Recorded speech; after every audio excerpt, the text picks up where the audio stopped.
Hello बच्चों, आप सभी का मेरे यूट्यूब चैनल में बहुत बहुत स्वागत है। आज हम क्लास 9th का चैप्टर 1 जिसका नाम है संख्या पद्धति नंबर सिस्टम के बारे में पढ़ेंगे।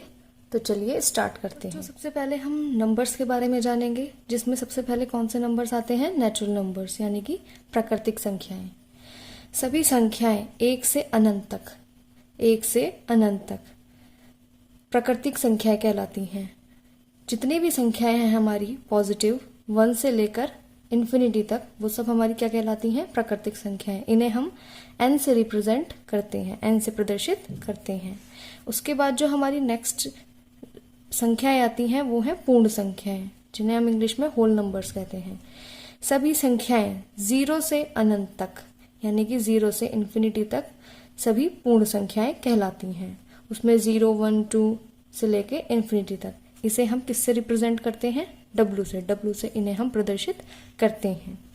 नेक्स्ट हमारे आते हैं पूर्णांक, इंटीजर्स।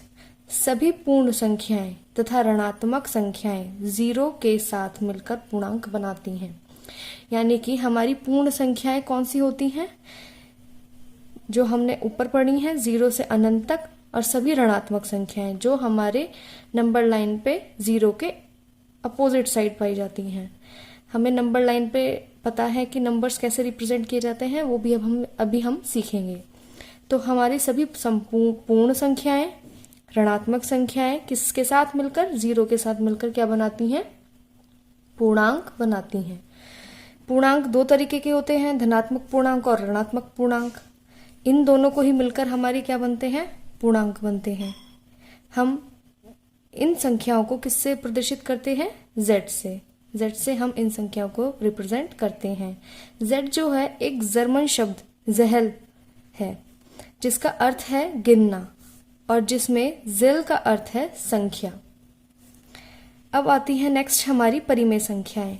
परिमेय संख्याओं को हम इंग्लिश में कहते हैं रेशनल नंबर्स। वे संख्याएं जो P/Q के रूप में लिखी जाती हैं, और जहां पर Q किसके इक्वल नहीं होता? 0 के इक्वल। वो सभी हमारी क्या संख्याएं कहलाती हैं? परिमेय संख्याएं कहलाती हैं।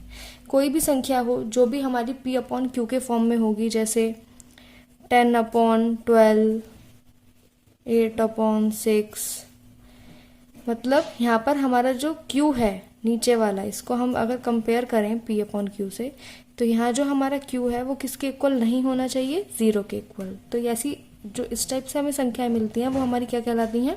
परिमेय संख्याएं।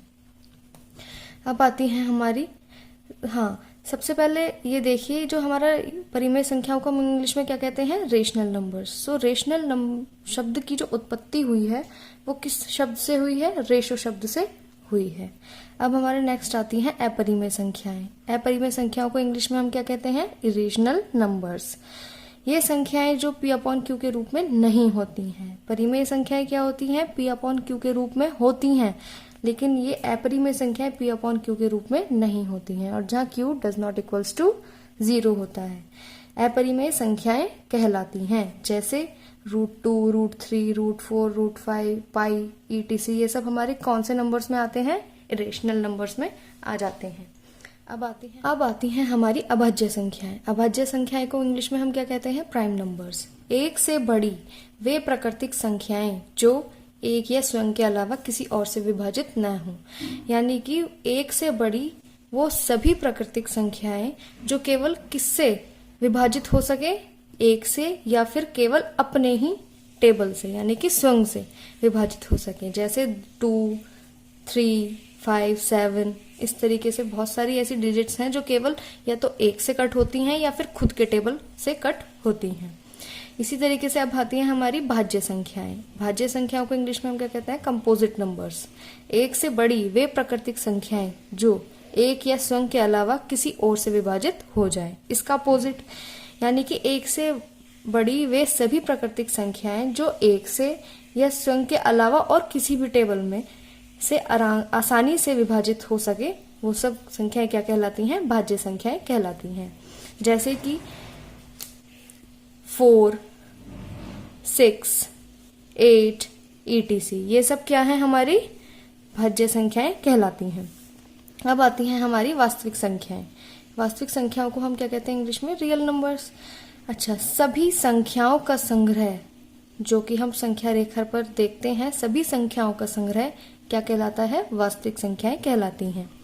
जैसे कि जो हमने अभी पहले पढ़ी थी, नेचुरल नंबर्स, प्राकृतिक संख्याएं, पूर्ण संख्याएं और अभाज्य संख्याएं, भाज्य संख्याएं, परिमेय संख्याएं, अपरिमेय संख्याएं, ये सब हमारी किस में आ जाती हैं? रियल नंबर्स में आ जाती हैं। और इन रियल नंबर्स को हम किससे रिप्रेजेंट करते हैं? आर से। आर से रियल नंबर्स को रिप्रेजेंट किया जाता है। अब हम इस चैप्टर में जो हमें आगे दिया गया है वो है वास्तविक संख्याएं और उनके दशमलव प्रसार। अब इसमें हम दशमलव प्रसार के बारे में जानेंगे वास्तविक संख्याओं के। सबसे पहला आता है शांत, यानी कि इसको हम इंग्लिश में क्या कहते हैं? टर्मिनेटिंग। इस स्थिति में शेष जो होता है हमारा वो शून्य हो जाता है। जैसे कि अगर हमें कोई डिवाइड करना है 1/2 को, ये एक ऐसी स्थिति है, इसमें हमारा जो शेषफल आएगा, रिमाइंडर आएगा, वो 0 हो जाएगा। जैसे कि हम करके देखते हैं, 2 हमने बाहर रखा, डिवाइड हमको किसको करना है? 1 को। तो पॉइंट लगाएंगे, एक 0 बनाएंगे, 2 5 10। तो लास्ट में हमारा जो रिमाइंडर, जो हमारा शेषफल बचा है, वो क्या बचा है? 0 बचा है। तो हमारा जो ऐसी स्थिति को हम क्या कहते हैं? शांत, टर्मिनेटिंग स्थिति। अब आती है हमारी नेक्स्ट अनुसानी आवृत्ति, यानी कि नॉन टर्मिनेटिंग रिक्यूरेंस। इस स्थिति में शेष कभी भी 0 नहीं होता है, यानी कि इसमें पुनरावृत्ति होती रहती है, रिपीटेशन आती रहती है। जैसे कि हमारा एग्जाम्पल है 1/3। अब इसको भी हम अगर डिवाइड करके देखते हैं तो हम क्या देखते हैं? पॉइंट लगाएंगे, 0 बढ़ाएंगे, 3 3 9, माइनस किया, 1 बच गया। फिर दोबारा हमने 0 लगाया तो हम फिर डिवाइड करेंगे, 3 3 9। इसी तरीके से हमारा ये रिपीटेशन आता ही रहेगा। हमारा जो रिमाइंडर है वो 1 बचता ही रहेगा और हमारा जो यहाँ पे आंसर आएगा वो 0.3333 करके आता रहेगा। तो इस तरह से हम इस कंडीशन को हम क्या कहते हैं? अनुसानी आवृत्ति, यानी कि नॉन टर्मिनेटिंग रिक्यूरेंस कहते हैं। अब नेक्स्ट आता है हमारा अनुसानी अनावृत्ति, यानी कि non terminating non recurring, non recurring, non terminating non recurring. इस स्थिति में शेष की जो पुनरावृत्ति है वो नहीं होती है, यानी कि इस स्थिति में हमारा शेषफल बार बार पुनरावृत्ति हो रही थी, रिपीटेशन हो रही थी 1 की, बार बार 1 बच रहा था। इस स्थिति में हमारी रिपीटेशन नहीं होती है। जैसे कि √2 और पाई, जैसे कि √2 में अगर हम इसका रूट हटाएंगे तो 0.4142 इस तरह से हमारी वैल्यू आएगी, जिसमें कि हमारा रिपीटेशन नहीं होता है। तो हमने अभी वास्तविक संख्याएं और उनके दशमलव प्रसार के बारे में जाना और कुछ संख्याओं के बारे में जाना। अब हम वास्तविक संख्याओं के लिए घातांक के नियम जानेंगे, जो कि इस चैप्टर में दिए गए हैं। वास्तविक संख्याओं के लिए घातांक के नियम क्या है? a⁴m.a⁴n, यानी कि multiply is equals to a⁴m+n। यानी कि अगर हमें कोई डिजिट दी गई है, जैसे 2 ले लेते हैं हम a की जगह पर, 2⁸ एंड 2⁵, तो ऐसी स्थिति में क्या होगा? 2 की पावर जो है अलग अलग वो कंबाइन हो जाएगी, एक साथ जुड़ जाएगी, 8 + 5, यानी कि 2⁻13। इसी तरीके से नेक्स्ट कंडीशन है हमारी a⁴m⁴n। क्या बन जाएगा? a⁴mn, यानी कि अगर हमें 2 की पावर, हम 2 ही ले लेते हैं a की जगह पर, 2⁴ दिया है, तो हम इसको कैसे लिख सकते हैं? ये ब्रैकेट हटाकर इन दोनों की मल्टीप्लाई करके एक साथ कंबाइन करके लिख सकते हैं, 4 2 8, इस तरह से। नेक्स्ट आती है हमारी कंडीशन a⁴m/a⁴n। इसको कैसे हम लिख सकते हैं? a⁴m-n, जहां पर m बड़ा है n से। अच्छा, इस कंडीशन में क्या होगा? जैसे हम अब 5 लेते हैं, 5 की पावर है हमारी 4 और नीचे हमें 5 की पावर दे रखी है क्या? 2। अब हम क्या करेंगे? इस 5 जो अपॉन में हमें दिया गया है 5 की पावर 2, इसको हम ऊपर लेकर जाएंगे, तो क्या होगा? 5 की पावर 4 इंटू 5 की पावर -2। अब हमने अभी ऊपर पढ़ा था, क्या होता है? a⁴m.a⁴n में क्या होता है? हमारी जो पावर होती है, घात होती है, वो कंबाइन हो जाती है। तो 5 की पावर 4 - 2, प्लस माइनस माइनस हो जाएगा, तो 5, 4 में से 2 गए 2, 5 की पावर 2, ये हमारा इसका आंसर आ जाएगा। यहाँ पर हमने क्या ध्यान दिया, m जो है वो बड़ा है n से, यानी कि पावर जो 4 है वो 2 से बड़ी है। नेक्स्ट कंडीशन है a की पावर m डॉट b की power m is equals to a b की होल पावर m, यानी कि अगर हमें 2 डिजिट्स अलग अलग दी गई हैं, बेस 2 की पावर 8 बट पावर सेम है 3 की पावर 8, तो हम क्या करेंगे, उन दोनों की मल्टीप्लाई करेंगे और जो पावर है वो कॉमन होकर बाहर ब्रैकेट के आ जाएगी, जैसे कि 2 इंटू 3 की होल पावर 8, यानी कि 3 2 जा 6 की होल पावर 8। तो ये थे हमारे वास्तविक संख्याओं के लिए घातांक के नियम। अब हम संख्या रेखा पर नंबर्स को रिप्रेजेंट करना सीखते हैं। तो चलिए अब हम संख्या रेखा पर नंबर्स को रिप्रेजेंट करते हैं। कैसे? सबसे पहले हम एक नंबर लाइन बनाएंगे,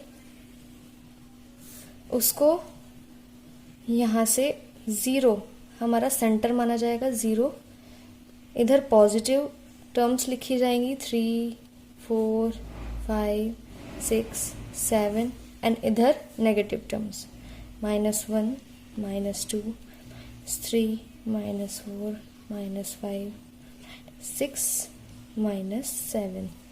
तो हमने ये देखा, अभी हमने सारी डिजिट्स पढ़ी थी, तो ये जो हमारी डिजिट्स हैं 1 से लेकर जो स्टार्ट होती हैं कहाँ तक, इन्फिनिटी तक, ये भी कहाँ तक है, -∞ तक। तो हमारी जो ये संख्याएं हैं ये कौन सी संख्याएं कहलाती हैं, प्राकृतिक संख्याएं। इसके बाद जो हम अगर इसमें 0 ऐड कर लें तो ये हमारी कौन सी हो जाएंगी, पूर्ण संख्याएं। उसके बाद अगर हम ये सारे positive terms, negative terms plus 0 add कर लें तो हमारी ये कौन सी बन जाएंगी, कौन सी संख्याएं बन जाएंगी हमारी, ये इंटीजर्स यानी कि पूर्णांक। अब उसके बाद अगर हम ये पूरा जितना भी सिस्टम है इसी में ही हमारे अपरिमेय संख्याएं, रेशनल नंबर्स, इरेशनल नंबर्स सभी हमारे इसमें इंक्लूड हो जाते हैं, भाज्य, अभाज्य, तो हम इन सब के कंबाइन को हम क्या कहते हैं, वास्तविक संख्याएं, यानी कि इंग्लिश में रियल नंबर्स। सो हम इसमें आपको रेशनल नंबर्स और इरेशनल नंबर्स को भी नंबर लाइन पर कैसे प्रदर्शित किया जाता है वो भी हम सीखेंगे। अगर आपको मेरी ये वीडियो पसंद आई हो तो बच्चों प्लीज लाइक करें, शेयर करें, सब्सक्राइब करें एंड बेल आइकन को प्रेस करें। सो आज के लिए इतना ही।